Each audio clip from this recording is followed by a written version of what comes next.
పాండవులలో ఒకరైన అర్జునుడికి శ్రీకృష్ణుని సోదరి అయిన సుభద్రలకు కలిగినటువంటి కుమారుడు అభిమన్యుడు. మహాభారత యుద్ధంలో ఒకరోజు అభిమన్యుడు చూపిన పరాక్రమం అతని కీర్తిని చిరస్థాయిగా నిలిపింది. సుభద్ర గర్భవతిగా ఉన్న సమయంలో అర్జునుడు ఒకసారి ఆమెకు పద్మవ్యూహం అని యుద్ధంలో రూపొందించే ఒక వ్యూహం గురించి చెప్తాడు. పద్మవ్యూహం లోపలికి వెళ్లడం వరకు చెప్తాడు, కాని తరువాత బయటకు రావడం చెప్పడు. సుభద్ర ఆ వ్యూహం గురించి పట్టించుకోకపోయినా ఆమె ఉదరంలో ఉన్న అభిమన్యుడు దానిని వింటాడు.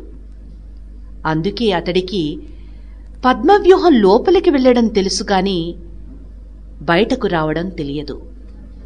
పాండురాజు కుమారులు పాండవులు. పాండురాజు అన్న కుమారులు కౌరవులు.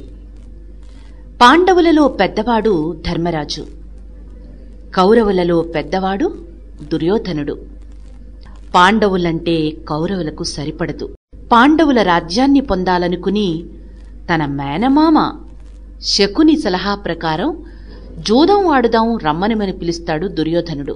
శకుని చేసిన మాయ వల్ల జూదంలో ఓడిపోతారు పాండవులు. జూదంలో ఓడిపోయినందువల్ల ముందు చేసుకున్న ఒప్పందం ప్రకారం 12 సంవత్సరాలు అడవుల్లో ఉండడానికి, 1 సంవత్సరం అజ్ఞాతంలో ఉండడానికి వెళ్లిపోతారు పాండవులు. ప్రజలంతా వారికి కన్నీళ్లతో వీడ్కోలు పలుకుతారు. పాండవులు అడవులలో ఉన్న సమయంలో తన చెల్లెలైనటువంటి సుభద్రను, మేనల్లుడు అభిమన్యుణ్ణి తన వద్ద ఉంచుకుని అభిమన్యుడికి యుద్ధ విద్యలు నేర్పిస్తాడు శ్రీకృష్ణుడు. పాండవులు 12 సంవత్సరాల అరణ్యవాసం పూర్తి చేసుకుని 1 సంవత్సరం అజ్ఞాతవాసం చేయడానికి విరాటరాజు కొలువులో మారువేషాలతో చేరతారు. అజ్ఞాతవాసం పూర్తయ్యే సమయానికి పాండవులు విరాటరాజు కొలువులో ఉన్నారని అనుమానిస్తారు కౌరవులు. పాండవుల ఉనికి పసిగట్టడానికి విరాటరాజు ఆవుల మందను తోలుకుపోతారు కౌరవులు. అప్పుడు తప్పనిసరై అర్జునుడు కౌరవులతో యుద్ధం చేసి విరాటరాజును గెలిపిస్తారు. అజ్ఞాతవాసం సమయం పూర్తి కావడంతో విరాటరాజుకు తామెవరో చెబుతారు పాండవులు. యుద్ధంలో తనను గెలిపించినందుకు తన కూతురైనటువంటి ఉత్తరను అర్జునుడికిచ్చి వివాహం చేస్తానంటాడు విరాటరాజు. అర్జునుడు దీనికి ఒప్పుకోక తన కొడుకు అభిమన్యుడికిచ్చి వివాహం చేయమంటాడు. దీనికి ఒప్పుకుంటాడు విరాటరాజు. అభిమన్యుడికి ఉత్తరకు ఘనంగా వివాహం జరుగుతుంది. అరణ్యవాసం, అజ్ఞాతవాసం పూర్తయినందున తమ రాజ్యం తమకు ఇవ్వమని శ్రీకృష్ణుడితో రాయబారం పంపుతారు పాండవులు. రాజ్యం తిరిగి ఇవ్వడానికి ఒప్పుకోరు కౌరవులు. రాజ్యం తిరిగి ఇవ్వనందుకు కౌరవులతో యుద్ధానికి దిగుతారు పాండవులు.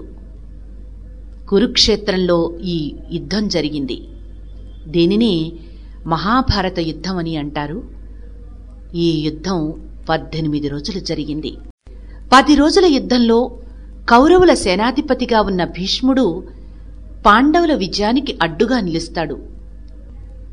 చివరకు శిఖండిని ఎదురుగా నిలబెట్టగా ఆయుధం వదిలేసిన భీష్ముడిని గాయపరుస్తాడు అర్జునుడు. గాయపడిన భీష్ముడు ఇక యుద్ధం చెయ్యలేకపోతాడు. భీష్ముడి స్థానంలో ద్రోణాచార్యుడిని సేనాధిపతిగా నియమిస్తారు కౌరవులు. అర్జునుడు ధర్మరాజు వద్ద లేకపోతే 1 రోజులో విజయం చేకూరుస్తానని కౌరవులకు చెబుతాడు ద్రోణాచార్యుడు.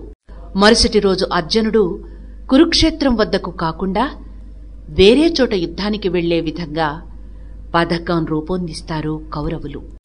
పాండవులను ఓడించడానికి పద్మవ్యూహం రూపొందిస్తాడు ద్రోణాచార్యుడు. పద్మవ్యూహాన్ని అర్జునుడు తప్ప మరెవ్వరూ ఛేదించలేరు. అర్జునుడు యుద్ధంలో లేడు కాబట్టి ఇక విజయం మనదే అనుకుంటారు కౌరవులు. యుద్ధంలో కౌరవులు పన్నిన వ్యూహంతో పాండవులకు ఏమీ చెయ్యాలో తోచదు. అప్పుడు అభిమన్యుడు ముందుకొచ్చి పద్మవ్యూహాన్ని తను ఛేదిస్తానని చెబుతాడు. తను శిశువుగా ఉన్నప్పుడు అర్జునుడు చెప్పింది అతనికి గుర్తుండిపోయింది. ఒప్పుకుంటాడు ధర్మరాజు. అభిమన్యుడు విజృంభిస్తాడు. పద్మవ్యూహాన్ని ఛేదించడానికి ముందుకెళ్తాడు. అభిమన్యుడు పద్మవ్యూహంలోకి చొరబడతాడు. అభిమన్యుడి వెంట వస్తున్న ధర్మరాజు తదితర యోధులు పద్మవ్యూహం లోపలికి రాలేకపోతారు. జయద్రథుడు వారందర్నీ ఆపుతాడు. ఒకరోజు యుద్ధంలో పాండవుల చేతిలో ఓడిపోకుండా వరం ఉందతనికి. పద్మవ్యూహం లోపల ద్రోణాచార్యుడు, కృపాచార్యుడు, కర్ణుడు, అశ్వత్థామ, కృతవర్మ, దుర్యోధనుడు వంటి అనేక మంది యోధులతో ఒంటరిగా పోరాడతాడు అభిమన్యుడు. అభిమన్యుడు తన విలువిద్యా నైపుణ్యంతో అందరినీ ఆశ్చర్యపరుస్తాడు.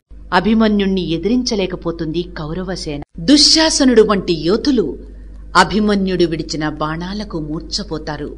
కర్ణుడు కూడా అభిమన్యుణ్ణి ఏమీ చేయలేకపోతాడు. దుర్యోధనుడి కుమారుడైన లక్ష్మణుడిని హతమారుస్తాడు అభిమన్యుడు. కుమారుడిని అభిమన్యుడు హతమార్చడంతో దుర్యోధనుడికి కోపం కట్టలు తెంచుకుంటుంది. అభిమన్యుణ్ణి ఎలాగైనా సరే హతమార్చమని తన సేనను ఆదేశిస్తాడు. దుర్యోధనుడి ఆజ్ఞతో అభిమన్యుడి మీద విరుచుకు పడుతుంది కౌరవసేన. విల్లు చేతిలో ఉంటే అభిమన్యుడి మీద గెలవలేమనుకుని అతని విల్లు విరగ్గొడతారు. కత్తి డాలు పట్టుకుని యుద్ధానికి దిగుతాడు అభిమన్యుడు. కత్తి యుద్ధంలో అతని ముందు నిలవలేకపోతారు కౌరవ సైనికులు. బాణాలు వేసి కత్తి డాలు కూడా విరగ్గొడతారు కౌరవులు. రథ చక్రం తీసి దానితో యుద్ధం చేస్తాడు అభిమన్యుడు. గదా యుద్ధంలో కూడా ఎవ్వరూ అభిమన్యుణ్ణి ఓడించలేకపోతారు.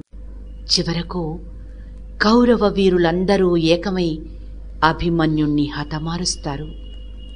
ఆ ఒక్కరోజు యుద్ధంలో అభిమన్యుడే కనుక లేకుంటే పాండవులు ఓడిపోయేవారేమో.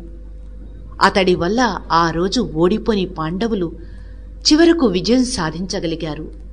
అందుకే అభిమన్యుడంటే వీరత్వానికి మారుపేరుగా నిలిచిపోయింది.